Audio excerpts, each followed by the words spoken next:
રાષ્ટ્રીય લોક અદાલતનું સફળ આયોજન કરવામાં આવ્યું હતું। લોક અદાલતમાં વિવિધ પ્રકારના લાંબા સમયથી પેન્ડિંગ રહેલા કેસોનું બંને પક્ષોની સંમતિથી સમાધાન કરવામાં આવ્યું હતું। સુરત નામદાર કોર્ટ ખાતે રાષ્ટ્રીય લોક અદાલતનું સફળ આયોજન કરવામાં આવ્યું હતું। લોક અદાલતમાં પારિવારિક તકરાર, અકસ્માત, મોટર વ્હીકલ, અન્ય કાનૂની તકરાર જેવા કેસોનો નિકાલ કરવામાં આવ્યો હતો। લાંબા સમયથી ચાલી રહેલા કરોડોના મૂલ્યના અનેક કેસોનું લોક અદાલતમાં સુખદ સમાધાન થયું। બંને પક્ષકારો અને તેમના વકીલોની હાજરીમાં સમાધાનકારી વલણ અપનાવી કેસોનો નિકાલ કરવામાં આવ્યો। કાર્યક્રમમાં જિલ્લા કાનૂની સેવા સત્તા મંડળના અધ્યક્ષ, એડિશનલ જજ તેમજ જિલ્લા કાનૂની સેવા સત્તા મંડળના હોદ્દેદારો ઉપસ્થિત રહ્યા હતા। રાષ્ટ્રીય કાનૂની સેવા સત્તા મંડળ નાલસા એના નેજા હેઠળ સમગ્ર રાષ્ટ્રમાં દર ક્વાર્ટરમાં એટલે કે પ્રતિ 4 મહિને એક લોક અદાલત, રાષ્ટ્રીય લોક અદાલતનું આયોજન કરવામાં આવે છે। અને ગુજરાત રાજ્ય કાનૂની સેવા સત્તા મંડળના મુખ્ય સંરક્ષક એટલે પેટર્નિંગ ચીફ આપણા મુખ્ય ન્યાયમૂર્તિ આદરણીય જસ્ટિસ સુનિતા અગ્રવાલ મેડમ અને કારોબારી અધ્યક્ષ જસ્ટિસ કોકજે સાહેબના તથા સુરત જિલ્લાના વહીવટી જજ જસ્ટિસ સુપૈયા સાહેબના માર્ગદર્શન હેઠળ આજે 11 જુલાઈના રોજ સમગ્ર સુરત જિલ્લામાં દ્વિતીય રાષ્ટ્રીય લોક અદાલત સને 2026ની ખૂબ ઉત્સાહસભર આયોજિત થઈ રહી છે। લોક અદાલત એટલે લોકોની અદાલત। અદાલત શબ્દના કારણે જો કદાચ કોઈકને સહેજ પણ બીક લાગે તો એ ગેરસમજ છે। લોક અદાલત એ એવી વ્યવસ્થા છે કે જેમાં પક્ષકારોનો વિવાદ એ કોઈ ન્યાયાધીશ નહીં પણ એક કન્સિલિએટર એટલે કે મધ્યસ્થી બંનેના વિવાદના અલગ અલગ વિકલ્પો પારસ્પરિક રીતે ચર્ચા કરીને એનો ઉકેલ લાવવા માટેનો પ્રયાસ કરે છે। જે સ્વીકાર બંને જણા કરે તો સમાધાન થાય। આ સમાધાન એવોર્ડ દોરાય અને આ એવોર્ડ એ બંધન કરતા બને છે અને જજમેન્ટ જેટલું, ડિક્રી જેટલું જ તેનું મહત્ત્વ છે। કોઈ પક્ષકાર તેનાથી ફરી જઈ શકતો નથી।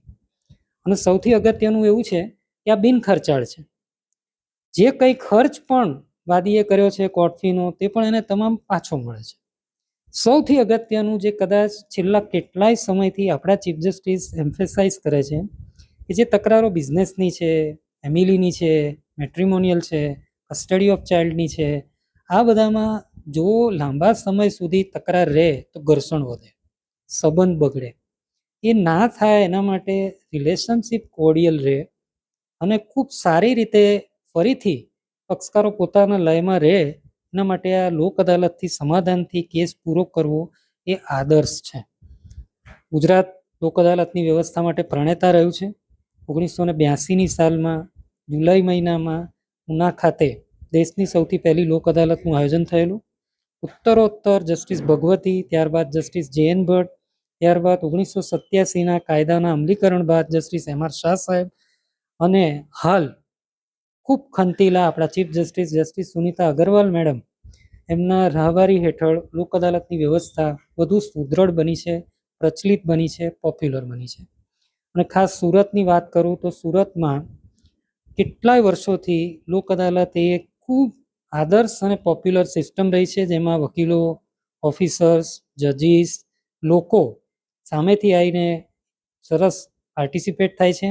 અલગ અલગ પ્રકારના કેસો, ચેક ડિઝોનર, એમએસસીપી, દાવા, આ બધી જ પ્રકારની કમ્પાઉન્ડેબલ જે મેટર્સ હોય, ફોજદારી, મોટર વ્હીકલને લગતા ચાલાણના કેસીસ છે, એ બધાની ડિસ્પોઝલ છે એ લોક અદાલતમાં સમાધાનથી થાય છે। અને પરમાર સાહેબે કહ્યું એ પ્રમાણે સુરત એ આ લોક અદાલતથી કેસોનો નિકાલ કરવામાં છેલ્લા 1 વર્ષમાં ગુજરાતમાં અગ્રેસર રહ્યું છે અને સિસ્ટમ પણ ખૂબ પ્રચલિત બની છે। અમારા સભ્ય સચિવ દેવાંગ ખૂબ ખંતીલા છે। આખા કેમ્પેન દરમિયાન એમણે 15 મિનિટનો પણ બ્રેક નથી લીધો। અલગ અલગ જગ્યાએ જઈને એમણે લોક અદાલતની સિસ્ટમ માટે પ્રયત્ન કર્યો છે। આજના દિવસ પહેલાં, 1 અઠવાડિયા પહેલાં વરસાદની એડવર્સ કન્ડિશનમાં પણ દક્ષિણ ગુજરાત વીજ કોર્પોરેશન લિમિટેડના નાની રકમના જે દાવા છે, જે અમુક બહુ જ પછાત વિસ્તાર જેમ કે કોસાડ આવાસ છે કે ઊન પાટિયા છે, જેના લોકોને કોર્ટમાં આવવું પણ દુષ્કર છે, જેમને આ કેસ શેનો થયો છે એની પણ સમજ નથી। એમાં અમારા લીગલ એડ ડિફેન્સ કાઉન્સિલના એલએડીસીના સભ્યો આટલી દુષ્કર સ્થિતિમાં ગયા, સમજાયું કે આટલા પૈસા ભરી દેશો તો તમારો હપ્તા કરીને સુગમતાથી તમારો કેસ પતી જશે, વ્યાજ માફી મળી છે અને એવા ઘણા બધા કેસોમાં અમને સફળતા મળી છે. કેસ ના થયા હોય એમાં પણ DGVCLએ કેસ પૂરા કર્યા છે અને અદાલતમાં આવવાની સ્થિતિમાંથી બધાને મુક્તિ અપાવી છે. આજના દિવસ દરમિયાન સૌથી અગત્યનું જો કોઈ હોય તો ભાઈઓ અને બહેનો વચ્ચેની તકરાર બે યુવા ન્યાયાધીશો કઠોરમાં અમારા ખૂબ જ પોપ્યુલર સ્વપ્નિલ ફટાણિયા અને ઉમરપાડામાં જજ વિપુલ પટેલ બંને જણાએ ખૂબ આદર્શ મધ્યસ્થીથી બે કુટુંબોમાં ભાઈઓ બહેનોના દાવા એમાં મધ્યસ્થી કરીને સમાધાન કરાયું છે. પરમાર સાહેબે બારડોલીમાં કર્યું એમ બે મોટી રકમની મોટર એક્સિડન્ટ ક્લેમ કેસીસ છે એ પૂરા થયા છે. આશરે 40 જેટલા motor accident claim cases high વેલ્યુના સુરતમાં પૂરા થયા છે. 50 જેટલી નેગોશિયેબલ ઇન્સ્ટ્રુમેન્ટ એક્ટની મોટી રકમની ફરિયાદો પૂરી થઈ છે. અને છેલ્લે આ બધું પૂરું કરવા સાથે જસ્ટિસ કોગદે સાહેબનો એક મેસેજ છે કે જેમાં એમનું એવું કહેવાનું છે કે સુરતે કોમ્પિટિશન બીજા જિલ્લા સાથે નથી કરવાની, સુરત સાથે જ કરવાની છે. એટલે મારા તમામ ન્યાયાધીશોને ગઈકાલે એમનો મેસેજ એવો છે કે તમામે એમનું શ્રેષ્ઠ એનો રેકોર્ડ બ્રેક કરવાનો છે, સુરતે એનો રેકોર્ડ બ્રેક કરવાનો છે.